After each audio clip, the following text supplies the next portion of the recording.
Friends, welcome back to my channel. ಎಲ್ಲರೂ ಹೇಗಿದ್ದೀರಾ? ಚೆನ್ನಾಗಿರಲ್ಲ ಫ್ರೆಂಡ್ಸ್, ನಾನು ಚೆನ್ನಾಗಿದ್ದೀನಿ. ಇವತ್ತಿನ ವಿಡಿಯೋದಲ್ಲಿ ನನ್ನ ಮಗಳು ಯಾಕೆ ನಮ್ಮಮ್ಮ ಮನೇಲಿದ್ದಾಳೆ, ಇಲ್ಲಿ ಯಾಕಿಲ್ಲ ನಾನು ನಮ್ಮ ಜೊತೆ ನಾನು ಶೇರ್ ಮಾಡ್ಕೊತೀನಿ ಫ್ರೆಂಡ್ಸ್. ನಾನು ಡೆಲಿವರಿಗೆ ಹೋದಾಗ ನನ್ನ ಮಗಳಿಗೆ ಆವಾಗ 2 ಇಯರ್ಸ್ ಆಗಿತ್ತು. ತುಂಬ ನಾಟಿ ಇದ್ಲು, ತುಂಬ ಗಲಾಟೆ ಮಾಡ್ತಾಯಿದ್ಲು, ಒಂದು ಕಡೆ ಸೈಲೆಂಟಾಗಿ ಕುತ್ಕೊತಿದ್ದಿಲ್ಲ, ಅಷ್ಟು ಹೈಪರ್ ಆ್ಯಕ್ಟಿವ್ ಆಗಿ ಇದ್ಲು ಅವಳು. ಅದು ಆ ರೀತಿ ಇರೋದು ತಪ್ಪು ಅಂತ ಹೇಳೋಕ್ಕಾಗಲ್ಲ. ಎಷ್ಟೊಂದು ಮಕ್ಕಳು ಆ ಥರ ಇರೋದಿಲ್ಲ ಅಂತ ಪೇರೆಂಟ್ಸು ಡಾಕ್ಟ್ರಿಗೆ ತೋರಿಸ್ತಾರೆ. ಬಟ್ ನನ್ನ ಮಗಳು ಆ ರೀತಿ ಏನಿಲ್ಲ, ತುಂಬ ಆ್ಯಕ್ಟಿವ್ ಆಗಿದ್ಲು. ಅಂದರೆ ಏನಂದರೆ ನಾನು ಸಣ್ಣ ಇದ್ಲು ಅನ್ನೋದು ಬಿಟ್ಟರೆ ಇನ್ನೆಲ್ಲ ಫುಲ್ಲು ಆ್ಯಕ್ಟಿವ್ ಆಗಿ ಮಾತಾಡೋದಾಗಿರ್ಬೋದು, ಆ ಮೈಲ್ ಸ್ಟೋನ್ಗೆ ಏನೇನು ಇರಬೇಕೋ ಎಲ್ಲ ಲಕ್ಷಣಗಳು, ಎಲ್ಲ ಸಿಮ್ಟಮ್ಸು ಅವಳಲ್ಲಿತ್ತು ಫ್ರೆಂಡ್ಸ್. ಆರೋಗ್ಯವಾಗಿ ಇದ್ಲು. ಬಟ್ ಏನಂದರೆ ಸ್ವಲ್ಪ ಸಣ್ಣ ಇದ್ಲು ಅನ್ನೋದು ಅವಳಿಗೊಂದು ನಮಗೊಂದು ಬೇಜಾರಿತ್ತು ಅಷ್ಟೇ. ಬಟ್ ಅವಳು ತುಂಬ ಆ್ಯಕ್ಟಿವ್ ಆಗಿದ್ಲು, ಹೆಲ್ತಿಯಾಗೂ ಇದ್ಲು. ನೆಕ್ಸ್ಟ್ ಏನು ಹೇಳಬೇಕು ಅಂತಂದರೆ, ಅವಳಿಗೆ ಜಾಸ್ತಿ ಪೊಸಿಟಿವ್ನೆಸ್ ಅಂತ ಹೇಳ್ತಾರಲ್ಲ ಫ್ರೆಂಡ್ಸ್, ಅಂದರೆ ನಮ್ಮಪ್ಪ ನಮ್ಮಮ್ಮ ನನ್ನೇ ನೋಡಬೇಕು, ನನ್ನೇ ಮಾತಾಡಿಸ್ಬೇಕು, ನನ್ನ ಜೊತೆನೇ ಇರಬೇಕು ಅನ್ನೋದು ಜಾಸ್ತಿ ಇತ್ತು ಅವಳಿಗೆ. ಚಿಕ್ಕ ಮಗುವಿಂದನೂ ತುಂಬ ಜಾಸ್ತಿ ಇತ್ತು. ನನ್ನ ಮಗನ ಕನ್ಸೀವ್ ಆದಮೇಲೆ ಏನು ಮಾಡ್ತಾಯಿದ್ಲು ಅಂತಂದರೆ, ನೆಕ್ಸ್ಟ್ ನಿಮಗೆ ತಮ್ಮ ಬರ್ತಾನೆ, ತಂಗಿ ಬರ್ತಾನೆ ಅಂತ ಯಾರಾದರೂ ಹೇಳಿದ್ರೆ ಅವ್ರನ್ನ ಹೊಡೆಯೋಕ್ಕೆ ಹೋಗೋಳು. ಅಷ್ಟು ಒಳಗೆ ಏನು ಹೇಳ್ತಾರೆ, ನಮ್ಮಪ್ಪ ನಮ್ಮಮ್ಮ ಅನ್ನೋ ಫೀಲಿಂಗ್ ಒಳಗೆ ಜಾಸ್ತಿ ಇತ್ತು. ಇನ್ನು ನೆಕ್ಸ್ಟ್ ಏನು ಅಂತಂದರೆ, ನೆಕ್ಸ್ಟ್ ನಾನು ಡೆಲಿವರಿಗೆ ಹೋದಾಗ ಅವಳಿಗೆ ಕರೆಕ್ಟಾಗಿ 2 ಇಯರ್ಸ್ ಆಗಿತ್ತು ಫ್ರೆಂಡ್ಸ್. ನನ್ನ ಮಗ ಇನ್ನೂ ಹುಟ್ಟಿದ್ದಿಲ್ಲ. ಅಲ್ಲಿ ಹೋದ್ಮೇಲೆ ನಾವು ಪ್ಲ್ಯಾನಿಂಗ್ ಮಾಡ್ಕೊಂಡು ಹೋಗಿದ್ವಿ, ಒಂದು 7 ಮಂತ್ಸ್ ಅಥವಾ ಒಂದು 11 ಮಂತ್ಸ್ವರೆಗೂ ಇರಬೇಕು ಅಂತ ಡಿಸೈಡ್ ಮಾಡ್ಕೊಂಡು ಹೋಗಿದ್ದೆ. ಇಲ್ಲಿ ಯಾರು ನೋಡೋರು ಇಲ್ಲ, ಇಲ್ಲಿ ಹೆಲ್ಪ್ ಮಾಡೋರು ಯಾರೂ ಇಲ್ಲ ನಮ್ಮ ಹಸ್ಬೆಂಡ್ ಮನೇಲಿ ಅಂತ ನಮ್ಮ ಹಸ್ಬೆಂಡ್ ಹೇಳಿ ಕಳಿಸಿದ್ರು. ನಮ್ಮ ಅಮ್ಮನೂ ಸರಿ ಅಂತ ಒಪ್ಕೊಂಡಿದ್ರು, ನಾವು ಸರಿ ಅಂತಲೇ ಹೋಗಿದ್ವಿ. ಬಟ್ ಏನಾಯಿತು ಅಂತಂದರೆ, ಅಲ್ಲಿ ಅವಳು ತುಂಬ ಆ್ಯಕ್ಟಿವ್ ಅಂತ ಹೇಳಿದ್ನಲ್ಲ ಫ್ರೆಂಡ್ಸ್, ಒಂದು ಸೆಕೆಂಡ್ ಕೂಡ ಅಂದರೆ ಅವಳು ಮಲಗಿರುವಾಗ ಅಷ್ಟೇ ನಮಗೆ ರೆಸ್ಟ್ ಅಂತ ಇರ್ತಾಯಿತ್ತು. ಇನ್ನು ಬೇರೆ ಟೈಮಲ್ಲೆಲ್ಲ ಅವಳನ್ನೇ ನೋಡುವಂಥದ್ದಾಗಿತ್ತು. ಅಷ್ಟು ಹೈಪರ್ ಆ್ಯಕ್ಟಿವ್ ಅವಳು. ಏನಾದರೂ ಹೋಗಲಿ, ಏನಾದರೂ ಎತ್ಕೊಬರೋದು, ಇದು ಮಾಡೋದು, ಜಂಪ್ ಮಾಡೋದು, ಈ ರೀತಿ ಮಕ್ಕಳಂದರೆ ಗೊತ್ತಿರ್ತಾರ ಫ್ರೆಂಡ್ಸ್, ಅಷ್ಟು ಆ್ಯಕ್ಟಿವ್ ಆಗಿರ್ತದಲ್ಲ, ಅಷ್ಟು ಏನು ಹೇಳ್ತಾರೆ, ತಿಟ್ಟೆ ಏನು ಮಾಡ್ತಾಳೆ ಅಂತ ಹೇಳ್ತಾರಲ್ಲ ಫ್ರೆಂಡ್ಸ್, ಆ ರೀತಿ ಅವಳು. ಆ ರೀತಿ ಇರಬೇಕಾದ್ರೆ ಏನಾಯಿತು ಅಂತಂದರೆ, ನಾವು ಥಿಂಕ್ ಮಾಡೋಕ್ಕೆ ಸ್ಟಾರ್ಟ್ ಮಾಡಿದ್ರಿ, ಸರಿ ಇವಾಗ ಇವಳು ಒಬ್ಬಳೇ ಇದ್ದಾಳೆ, ನಮ್ಗೆ ನೋಡ್ಕೊಳ್ಳೋಕ್ಕೇನೋ ಕಷ್ಟ ಆಗ್ತಾಯಿಲ್ಲ, ಅಮ್ಮ ಒಂದು ಸ್ವಲ್ಪ ಹೊತ್ತು ನಾನೊಂದು ಸ್ವಲ್ಪ ಹೊತ್ತು ಮೇಂಟೈನ್ ಮಾಡ್ತಾಯಿದ್ದೀರಿ. ಬಟ್ ಮಗು ಆದಮೇಲೆ ಚಿಕ್ಕ ಮಗು ಇರುತ್ತೆ, ಮಗುನ ಕೇರ್ ಮಾಡಬೇಕು, ನಮಗೆ ಟೈಮಲ್ಲಿ ಸಾಕಾಗುತ್ತೆ ಇವಳು ನೋಡ್ಕೊಂಡ್ರೆ ಅಂತ. ಆಮೇಲೆ ನೆಕ್ಸ್ಟ್ ಏನಂತ ಥಿಂಕ್ ಮಾಡಿದ್ರಿ ಅಂದರೆ, ಅವಳನ್ನ ಪ್ರೀ ನರ್ಸರಿಗೆ ಸೇರಿಸೋಣ ಅಂತ. 2 ಇಯರ್ಸ್ ಕಂಪ್ಲೀಟ್ ಆಗಿತ್ತಲ್ಲ ಫ್ರೆಂಡ್ಸ್, ಸೇರಿಸೋಣ ಅಂತ ಅಂದ್ಕೊಂಡ್ರಿ. ಬಟ್ ಅಲ್ಲಿ ಏನಾಗಿತ್ತು ಅಂತಂದರೆ 3 ಇಯರ್ಸ್ ಆಗಿರಬೇಕು ಅಂತ ಹೇಳಿದ್ರು. ಬಟ್ ಅಲ್ಲಿ ಇನ್ನೊಂದು ಡೇ ಕೇರ್ ಆಪ್ಷನ್ ಕೂಡ ಇತ್ತು. ಸೊ ಅದಕ್ಕೆ ನಾವು ಅವಳನ್ನ ಅಲ್ಲಿ ಸೇರಿಸಿ 9 o'clock 12:30ವರೆಗೂ ಅವಳು ಅಲ್ಲೇ ಹೋಗಿ ಬರೋದಕ್ಕೆ ಅವಳು ಸ್ಕೂಲಿಗೆ ಪ್ರಾಕ್ಟೀಸ್ ಮಾಡಿದ್ಲು. ಅಂದರೆ ಒಂದು ದಿವಸನೂ ಅವಳು ಅಷ್ಟು ಅಪ್ಪ ಅಮ್ಮ ಅಂದರೆ ಅಷ್ಟು ಅಟ್ಯಾಚ್ಮೆಂಟ್ ಇತ್ತಲ್ಲ ಫ್ರೆಂಡ್ಸ್. ಸ್ಕೂಲ್ಗೆ ಹೋಗುವಾಗ ಅವಳಿಗೆ ಏನೂ ಆ ಥರ ಎಲ್ಲ ಅಳೋದು, ನಾನು ಹೋಗಲ್ಲ ಅಂತ ಹಠ ಮಾಡೋದು, ಆ ರೀತಿಯೆಲ್ಲ ಏನೂ ಮಾಡಿಲ್ಲ. ಅವಳು ಆರಾಮಾಗಿ ಹೋಗ್ತಾಯಿದ್ಲು, ಬರ್ತಾಯಿದ್ಲು. ಇನ್ನು ನೆಕ್ಸ್ಟ್ ಏನು ಹೇಳಬೇಕು ಅಂತಂದರೆ, ಅವಳಿಗೆ ಅಲ್ಲಿನ ಅಟ್ಮಾಸ್ಫಿಯರು ತುಂಬ ಇಷ್ಟ ಆಗಿತ್ತು ಅನಿಸುತ್ತೆ. ಮಕ್ಕಳೆಲ್ಲ ಇರೋರು ಜೊತೆಯಲ್ಲಿ.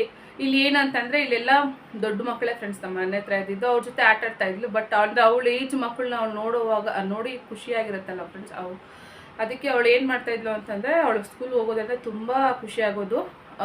ನಾವು ಹೇಳೋದೇ ಬೇಕಾಗಿದ್ದಲ್ಲ, ಅವಳೇ ಬಂದು ರೆಡಿ ಮಾಡಿಸು ಅಂತ ಹೇಳಿ ರೆಡಿಯಾಗಿ ಹೋಗೋ ಥರ ಆದ್ಲು ಫ್ರೆಂಡ್ಸ್. ಅಂದರೆ ನನ್ನ ಮಗ ಡೆಲಿವರಿ ಆದಮೇಲೂ ಅಷ್ಟೇ ಅವಳು ಆ ರೀತಿ ಏನೂ ಮಾಡಿಲ್ಲ. ಅವಳು ಸ್ಕೂಲ್ಗೆ ಹೋದ್ಮೇಲೆ 9 o'clock 12:30ವರೆಗೂ ಇರ್ತಾಯಿದ್ಲು ಅವಳು. ಸೊ ಆ 9 o'clock 12:30 ಒಳಗಡೆ ನಮ್ಮ ಮಗು ಕೆಲಸ ಇದ್ದಿದ್ದ ನಾವು ಫಿನಿಷ್ ಮಾಡ್ಕೊತಾಯಿದ್ವಿ ಫ್ರೆಂಡ್ಸ್. ಏನಂದರೆ ಮಗು ಮಸಾಜ್ ಮಾಡೋದಾಗಿರ್ಬೋದು, ಸ್ನಾನ ಮಾಡಿಸೋದಾಗಿರ್ಬೋದು. ಇವಾಗ ಬಾಣಂತಿ ಅಂದರೆ ಗೊತ್ತಿರುತ್ತೆ ಫ್ರೆಂಡ್ಸ್ ಎಷ್ಟು ಕೆಲಸ ಇರುತ್ತೆ ಅಂತ. ನಮ್ಮಮ್ಮ ಆ ಕೆಲಸಗಳೆಲ್ಲ ಮಾಡ್ಕೊತಾಯಿದ್ರು. ನನ್ನ ಮಗುನ ಮೇಂಟೈನ್ ಮಾಡೋದು, ಸ್ನಾನ ಏನಾದರೂ ಇದ್ದರೆ ಒಂದು 3 ಮಂತ್ಸ್ವರೆಗೂ ಒಂದು ಅಜ್ಜಿ ಬಂದು ಸ್ನಾನ ಮಾಡಿಸ್ಕೊಡ್ತಾಯಿದ್ರು. ಅದಾದಮೇಲೆ ನಾವೇ ಮಾಡೋದಕ್ಕೆ ಸ್ಟಾರ್ಟ್ ಮಾಡಿದ್ವಿ ಫ್ರೆಂಡ್ಸ್.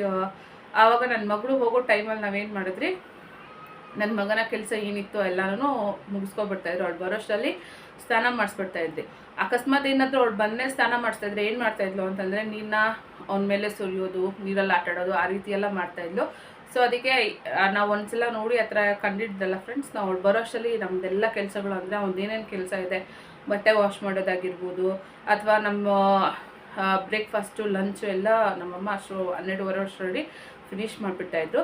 ಈ ನೆಕ್ಸ್ಟ್ ಈವ್ನಿಂಗ್ ಏನೋ ಅಷ್ಟು ಕೆಲಸ ಇರೋದಲ್ಲ ಫ್ರೆಂಡ್ಸ್, ಅವನ್ನ ನೋಡ್ಕೊಳ್ಳೋದು, ಹಾಲು ಕುಡಿಸೋದು, ಆ ರೀತಿ ಎಲ್ಲ ಇತ್ತಲ್ವ, ಅದನ್ನು ನಾವು ಮೇಂಟೈನ್ ಮಾಡ್ಕೊತಾಯಿದ್ವಿ. ಈ ರೀತಿ ಏನಾಯಿತು ಅಂತಂದರೆ, ಅವಳು ಹೋಗೋದು ಬರೋದೆಲ್ಲ ಮಾಡ್ತಾಯಿದ್ಲು.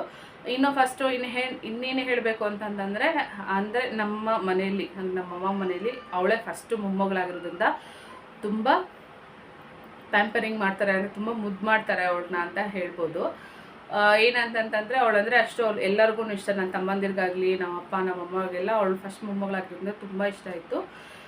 ಸೊ ಇಷ್ಟು ದಿವಸ ಇದ್ಲಲ್ಲ ಫ್ರೆಂಡ್ಸ್. ನೆಕ್ಸ್ಟ್ ನಾವು 7 ಮಂತ್ಸ್ಗೆ ವಾಪಸ್ ಬರಬೇಕಾಯಿತು ನಾನು ಇಲ್ಲಿ ಮನೆಗೆ. 11 ಮಂತ್ ಅಂತ 1 ಇಯರ್ ಇರೋಣ ಅಂತ ನಾವು ಡಿಸೈಡ್ ಮಾಡ್ಕೊಂಡು ಹೋಗಿದ್ದು. But 1 year ಇರೋಕ್ಕಾಗಿಲ್ಲ. ಸೊ ಇವರಿಗೆಲ್ಲ ಸ್ವಲ್ಪ ಊಟಕ್ಕೆ ಪ್ರಾಬ್ಲಮ್ ಆಗುತ್ತೆ ಅಂತ ಅಂದ್ಬಿಟ್ಟು ನಾನು ವಾಪಸ್ ಬಂದುಬಿಟ್ಟೆ. 7 ಮಂತ್ಸ್ಗೆಲ್ಲ ಬಂದು ಬರಬೇಕಾಯಿತು. ಬಟ್ ಅವಳು ನಾನು ಕರ್ಕೊಂಬಂದಿಲ್ಲ ಫ್ರೆಂಡ್ಸ್. ಸ್ಕೂಲ್ ಜಾಯಿನ್ ಮಾಡಿದ್ರಲ್ಲ, ಸೊ ಅವಳು ಕಂಟಿನ್ಯೂ ಮಾಡಲಿ ಅಂತ ಅಂದ್ಬಿಟ್ಟು ಬಂದೆ. ಅಂದರೆ ಅವಳು ನಮ್ಮಮ್ಮನ ಜೊತೆ ಚೆನ್ನಾಗಿ ಹಚ್ಕೊಂಡಿದ್ಲು.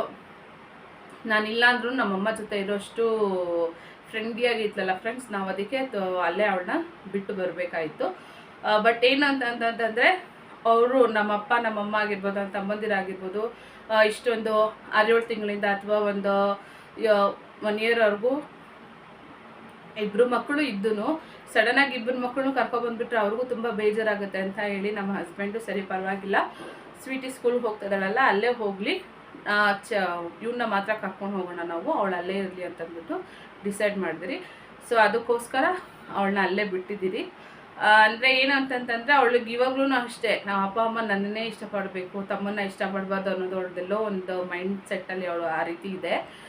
ಒಂದೊಂದ್ಸಲ ಏನು ಮಾಡ್ತಾಳೆ ಅಂತಂದರೆ ಮಗುನ ಹೊಡೆದು ಬಿಡ್ತಾಳೆ ಫ್ರೆಂಡ್ಸ್. ಅವಳು ಅಷ್ಟು ಅವಳಿಗೊಂಥರ ಅವಳ ಮುಂದೆ ಅವನನ್ನು ಹೊಗಳೋದಾಗಲಿ ಇದು ಮಾಡೋದಾಗಲಿ ಆ ಥರ ಎಲ್ಲ ಮಾಡಿದ್ರೆ ಅವಳಿಗೆ ಇಷ್ಟ ಆಗೋದಿಲ್ಲ.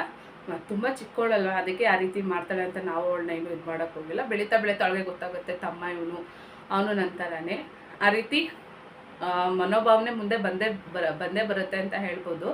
ಸೊ ಅದಕ್ಕೆ ನಾವು ಅದನ್ನ ಏನು ಜಾಸ್ತಿ ಇದು ಮಾಡೋ ಒಂದೇ ಸಲ ಇಬ್ಬರು ಮಕ್ಕಳನ್ನ ಕರ್ಕೊಂಡ್ಬಂದ್ರೆ ಅವ್ರಿಗೂ ಬೇಜಾರಾಗುತ್ತೆ ಅಂತ ಅಲ್ಲೇ ಬಿಟ್ಟು ಬಂದಿದ್ದೀನಿ ಅಷ್ಟೇ ಫ್ರೆಂಡ್ಸ್, ಇನ್ನೇನು ಇಲ್ಲ.